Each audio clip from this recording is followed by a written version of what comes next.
여러분 안녕하세요. 12월 6일 월요일 아침입니다.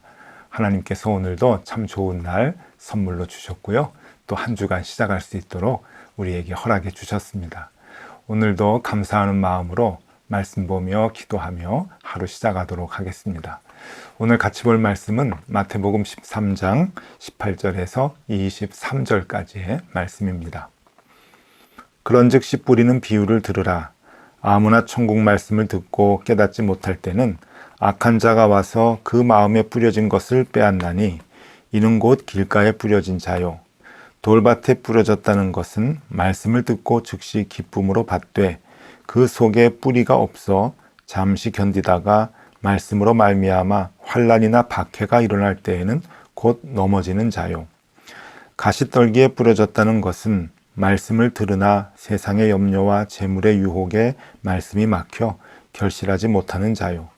좋은 땅에 뿌려졌다는 것은 말씀을 듣고 깨닫는 자니 결실하여 어떤 것은 100배, 어떤 것은 60배, 어떤 것은 30배가 되느니라 하시더라. 아멘. 네, 여러분, 오늘은 우리가 너무나 잘 아는 씨 뿌리는 자의 비유를 같이 생각해 보도록 하겠습니다. 이 말씀 속에서 우리에게 어떤 교훈을 주시는지 또 어떤 기도의 제목을 주시는가 한번 찾아보고요. 오늘도 기도하며 시작하도록 하겠습니다. 여러분, 우리가 믿는 이 기독교의 가장 중요한 것은 우리가 구원을 얻기 위해서 믿음을 갖는 것이죠. 예수 그리스도의 복음을 믿고 우리가 구원을 얻게 됩니다. 그리고 그 구원을 완성시켜 나가기 위해서 이 땅을 열심히 살아가고 있죠. 그런데 이 구원에 대해서 굉장히 중요한 그 견해들이 있습니다. 이 견해는 어떤 견해들인가 하면은요, 여러분 한번 그림을 좀 보시면은요, 그림을 보고 설명드리는 것이 좋을 것 같습니다. 구원에 대한 중요한 견해가 두 가지가 있는데, 하나는 하나님의 주권으로 구원이 완성된다라고 하는 견해가 있고요. 또 한쪽은 인간의 노력으로 구원이 완성이 된다라고 하는 그런 그 견해가 있습니다. 네, 우리의 그 구원을 위해서는 하나님의 주권과 인간의 노력이 같이 이루어져야 하는데 이것이 뭐가 이렇게 중요한가 생각할 수가 있어요. 그러나 여러분, 어느 곳에 더 방점을 두느냐, 중점을 두느냐에 따라서 우리의 신앙의 형태는 사뭇 달라지게 됩니다. 하나님의 절대 주권에 더 많은 무게중심을 둘 때와 인간의 노력에 무게중심을 둘 때가 사뭇 다르다라고 하는 것이죠. 여러분, 중세 가톨릭 교회는 인간의 노력에 훨씬 더 무게를 많이 두었고요. 중세 가톨릭에 반대해서 종교개혁을 했던 사람들은 하나님의 절대 주권에 대해서 더 많은 강조를 했었습니다. 그래서 하나님의 절대 주권은 이제 종교개혁자들, 그리고 인간의 노력은 중세 가톨릭 교회가 대표적으로 그 사례를 보여줬죠. 여러분, 그 인간의 노력으로 구원을 얻게 된다라고 생각을 할 때 그런 데에서 면죄부라고 하는 것이 나오고요. 헌금을 하면은 구원을 받는다라고 하는 그런 그 생각이 이제 파생되게 됩니다. 그러니까 인간의 노력, 율법을 지킬 때 구원을 얻게 된다라고 하는 율법주의까지 가게 되고요. 공로주의까지 가게 되는 것이죠. 반면에 하나님의 절대 주권을 강조한 종교개혁자들은 예정론을 만들었습니다. 이 예정론은 하나님께서 모든 것을 다 예정해 주신다, 구원까지 예정해 주신다라고 하는 그러한 그 논리인데, 이게 지나치다 보면은 전도 무용론까지 나오죠. 전도와 선교가 무엇이 중요하냐 할 필요 없다. 왜냐하면 구원받을 사람은 하나님이 다 선택하고 예정하셨기 때문에 인간이 일부러 그렇게 전도를 할 필요가 없다. 하나님의 다 계획 속에 있다라고 하는 데까지 극단적으로 치닫게 됩니다. 그래서 어떤 것을 지나치게 강조하느냐에 따라서 우리의 신앙 형태도 많이 달라지게 되고 또 많이 지나친 모습으로 나오게 되는 것이죠. 이 씨 뿌리는 자의 비유는 그런 면에서 하나님의 절대 주권과 인간의 노력, 어떤 관계에 있는가라고 하는 것을 우리들에게 잘 보여주는 예수님의 가르침입니다. 여러분, 우리가 복음을 받고 이제 예수 그리스도를 믿고 또 하나님의 자녀가 되면은 여러분, 그것으로 이 땅에서의 모든 그 구원이 다 완성이 되고 끝나고 종결되는 것이 아닙니다. 예수 그리스도의 장성한 분량에까지 우리가 나아가게 되는데 그 과정을 성화라고 하지요. 그렇기 때문에 한번 복음을 받은 사람도 또 좌절하고 실패하고 또 타락하고 그러한 경우가 있고 다시금 주님께 돌아오고 회개하고 이런 반복들을 계속 이제 하게 되지요. 그래서 우리가 이 땅을 살아가는 동안 성화의 모습이 되도록 우리가 매번 그렇게 우리가 하나님께 다가가고 우리의 모습을 새롭게 성화시켜 나가는 과정들이 있는 것이죠. 그것이 우리에게 필요합니다. 그래서 이 씨 뿌리는 자의 비유를 보면은 우리가 하나님 앞에 거룩하게 되어가는 이 성화의 과정을 잘 보여주고 있는 그러한 비유라고도 볼 수가 있습니다. 여러분, 그림을 하나 좀 보여드리겠습니다. 이제 농부가 씨를 뿌리는 이제 그림인데요. 자, 이 씨가 무엇인가? 예수님께서 분명히 말씀해 주시죠. 이것은 복음의 말씀입니다. 이 복음을 이제 땅에다가 뿌리는데 이 땅이 무엇인가 하면은 우리의 믿음의 토양입니다. 우리의 마음이라고 하는 거죠. 사람들의 마음에 지금 하나님께서 복음을 뿌려주고 계시는 겁니다. 그래서 이 우리의 믿음이라고 하는 토양의 모습에 따라서 이 복음의 씨앗이 어떻게 변화되고 열매를 맺게 되는가라고 하는 것을 우리에게 보여주고 있는 것이죠. 자, 예수님께서 설명해 주시는 것을 하나하나씩 좀 살펴보면요. 첫 번째로 길가라고 하는 곳이 나옵니다. 달리 설명을 드리지 않아도 예수님께서 지금 해설을 하고 계시는데요. 우리 귀에 쏙쏙 들어올 만큼 아주 쉽게 말씀을 해 주시고 있습니다. 길가라고 하는 것 19절입니다. 아무나 천국 말씀을 듣고 깨닫지 못할 때는 악한 자가 와서 그 마음에 뿌려진 것을 빼앗나니 이는 곧 길가에 뿌려진 자요. 네, 우리의 단단한 생각으로 인해서 복음이 뿌리를 내릴 여지가 없는 상황을 얘기해 주고 있습니다. 그러니까 우리가 21세기를 살아가지 않습니까? 이렇게 복잡한 4차 산업시대를 살아가면서 우리의 생각들이 많고요. 지식들이 참 많습니다. 정보도 많이 갖고 있고요. 그러면서 우리의 삶의 여러 가지 문제를 풀어나갈 때, 또 경제 생활을 해나갈 때, 먹고 사는 문제들을 또 풀어나갈 때, 여러분, 하나님의 생각을 얼마나 많이 하고 있는가, 하나님의 생각과 하나님의 방법대로 우리가 문제를 풀어나갈 수 있는가 하는 문제가 바로 여기에 있는 것이죠. 우리의 경험과 우리의 지식과 우리가 살아가고 있었던 기존의 세상의 방식들, 우리가 그것을 각각의 분야에서 계속 고집한다고 한다면 여러분, 우리는 여기서 얘기하는 길가와도 같은 아주 단단한, 그래서 복음이 뿌리 내리지 못하는 그러한 사람이라고 볼 수가 있는 것이죠.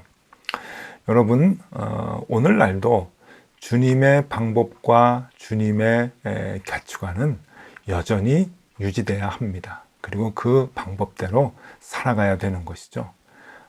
우리 주님께서 우리 아이들 교육을 어떻게 하실 수 있을까? 우리가 지금 이 주식과 사업을 하는데 어떻게 주님이 관여하실 수 있나? 라고 생각하면서 자기 고집대로 경험대로 모든 일을 해나간다고 한다면 여러분, 주님의 말씀은 우리의 마음속에 들어올 여지가 없는 것이죠. 지금 그것을 우리에게 얘기하고 계십니다.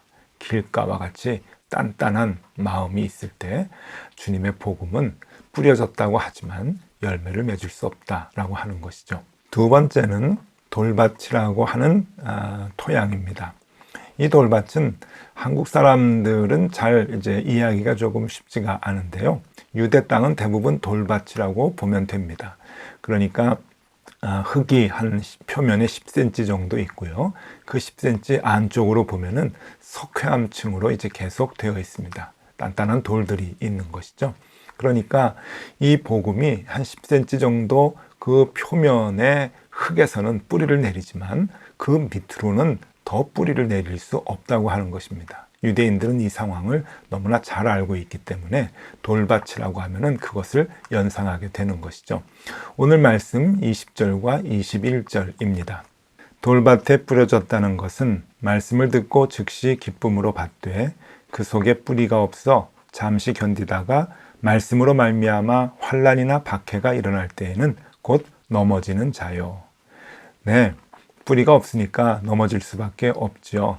처음에는 잘 내려가는 것 같지만 뜨겁게 말씀을 받고 그렇게 생활을 했지만 결국 삶의 깊은 문제에 부닥치게 될 때는 모든 것을 다 잃어버리고 만다. 말씀으로 문제를 풀려고 하는 생각을 이제 버리게 된다고 하는 것이죠. 왜냐하면 뿌리가 없기 때문에 그렇습니다. 환난이 닥치게 되면, 어려움이 닥치게 되면, 말씀으로 살다가 조금이라도 불이익을 당하게 되면 언제든지 이 복음으로 사는 그 삶의 방법을 포기하게 되는 그러한 모습을 우리에게 얘기해 주고 있는 것입니다. 자, 마지막으로 가시떨기라고 하는 토양이 있습니다. 이 가시떨기는 22절에 이렇게 나오고 있네요. 가시떨기에 뿌려졌다는 것은 말씀을 들으나 세상의 염려와 재물의 유혹에 말씀이 막혀 결실하지 못하는 자요. 네, 이 가시떨기라고 하는 것은 씨가 뿌려져서 자라지만 가시떨기도 가시나무도 같이 자라는 것을 말하는 것이죠. 그러니까 함께 자랍니다. 그래서 처음에는 잘 자라다가 이 함께 자라는 이 가시나무가 이제 씨앗의 그 열매들을, 씨앗의 그 줄기들을 다 이렇게 덮게 된다라고 하는 것이죠. 그것을 우리에게 얘기해 주고 있는 것인데, 이것은 그 세상의 염려와 재물의 유혹이라고 분명히 말씀해 주고 있습니다. 세상의 염려, 그리고 재물의 유혹들이 오면은 넘어지게 되는, 그것이 그 복음을 다 이렇게 덮게 되는, 그래서 복음의 그 능력이 소멸되는 것을 얘기하고 있습니다. 여러분, 이 씨 뿌리는 자의 비유가 누가복음에서도 나오는데 누가복음 8장 14절에 이 부분을 이렇게 누가는 얘기하고 있습니다. 가시떨기에 떨어졌다는 것은 말씀을 들은 자이나 지내는 중 이생의 염려와 재물과 향락의 기운이 막혀 온전히 결실하지 못하는 자요. 예, 이렇게 나옵니다. 그러니까 재물과 향락의 기운이라고 하는 것을 하나 더 첨가하죠. 향락, 돈의 유혹과 그리고 향락의 유혹까지 더 이제 얘기하면서 이런 것들로 인해서 복음으로 살아가는 것들이 이제 덮여지게 된다라고 하는 것을 얘기하고 있습니다. 여기서 세상의 염려라고 하는 것은 이제 메림나라고 하는 단어를 쓰는데요. 이것은 어떤 뜻인가 하면은 마음이 나뉜다, 분열된다라고 하는 것을 얘기합니다. 그러니까 세상의 염려 때문에 마음이 굉장히 불안하고 그래서 마음이 갈라지고 나뉘는 것을 얘기하는데, 그러므로 인해서 복음으로 문제를 풀어나가려고 하는 생각들이 다 소멸되고 없어지는 것입니다. 자, 이렇게 세상의 많은 그 유혹들, 그리고 돈 문제들 분명히 얘기하죠. 재물의 유혹, 또 향락의 그러한 그 유혹들, 기운들, 이런 것으로 인해서 우리가 복음의 말씀대로 살아가지 못하는 것, 열매 맺지 못하는 삶이다 라고 분명히 말씀하고 계시죠. 네, 여러분, 오늘 이 씨 뿌리는 자의 비유에서 우리에게 얘기해주고 있는 아주 중요한 포인트가 있습니다. 여러분, 그것은 우리의 마음의 형태에 따라서 열매를 맺는다 못 맺는다 라고 하는 그러한 얘기가 아니고요. 우리가 구원의 삶을 살기 위해서, 구원을 완성시키고 구원을 이루기 위해서는 이 믿음이라고 하는 새로운 영역을 우리의 마음속에서 만들어 나가는 것, 그것이 필요한 것이 아니다 라고 하는 것을 얘기합니다. 우리는 믿음이 있으면 그 믿음으로 인해서 구원이 완성된다라고 생각을 하는데, 그 믿음은 우리의 마음속에서 그 믿음의 부분을 만들어 나가는 것이다, 그렇게 생각하면 안 된다는 것이죠. 여기서 얘기해 주고 있는 것은 우리가 구원을 완성하기 위해서, 그러니까 성화의 과정을 이루기 위해서는 내 안에 있는 고집들, 그리고 욕심, 그리고 악한 마음, 이런 것들을 제거해 나가는 노력이 필요하다라고 하는 것입니다. 그것이 성화라고 하는 것이죠. 그러니까 여러분, 성화는 우리 마음속에 믿음을 두는 것이 성화가 아닙니다. 우리의 마음속에 못된 그런 그 마음들, 그리고 욕심들, 그리고 내 안에 있던 고집들, 기존에 갖고 있었던 가치관, 이런 것들을 내려놓고 버리는 것, 그것이 성화의 작업이다라고 하는 것을 이 말씀 속에서 우리에게 얘기해 주고 있는 것이죠. 네, 여러분, 오늘은 이 씨 뿌리는 자의 비유의 말씀 속에서 우리가 한 가지만 생각하면 좋겠습니다. 여러분, 믿음을 만들어 나가기 위해서 내 안에 믿음을 자꾸 키워나가기 위해서 애쓰지 않으셔도 괜찮습니다. 여러분, 그 일은 쉽지가 않죠. 주님께서 우리에게 원하시는 것은 내가 가지고 있었던 기존의 고집들, 교만들, 그리고 악한 마음, 욕심, 이런 것들을 하나씩 하나씩 내려놓는 것. 여러분, 그것이 가장 중요하다라고 하는 것이죠. 그것이 성화를 이루어 나가는 첫걸음이고, 그것이 구원을 완성시키는 과정이라고 하는 것입니다. 그럴 때 100배, 60배, 30배 열매를 맺는, 결실을 맺는 삶을 살아간다고 하는 것이죠. 오늘 하루 여러분, 내 마음속에 있어서 나를 견고하게 했던 그동안의 가치관들, 그리고 악한 마음들, 욕심들, 하나님 요거 좀 내려놓게 해주십시오. 쉽지가 않지만 하나하나 포기하고 내려놓으면서 복음으로 살기 위해서, 복음이 뿌리내리기 위해서 그것들을 제거해 나가겠습니다. 그 마음을 가지고 오늘 하루 살았으면 좋겠습니다. 오늘도 승리하는 하루가 되실 수 있기를 바랍니다. 기도하겠습니다. 하나님 아버지, 우리 마음에 얼마나 많은 견고한 생각들이 있는지 모릅니다. 얼마나 많은 악하고 나쁜 생각들이 있는지 모릅니다. 하나님, 그것들을 하나하나씩 제거해 나가게 하여 주시고, 그것이 성화의 길이며 구원에 이르는 길임을 알게 하여 주옵소서. 오늘도 그러한 삶을, 그 길을 걸어가는 하루가 되게 하여 주시기를 빌며 예수 그리스도 이름으로 기도드립니다. 아멘. 네, 함께 기도하시겠습니다.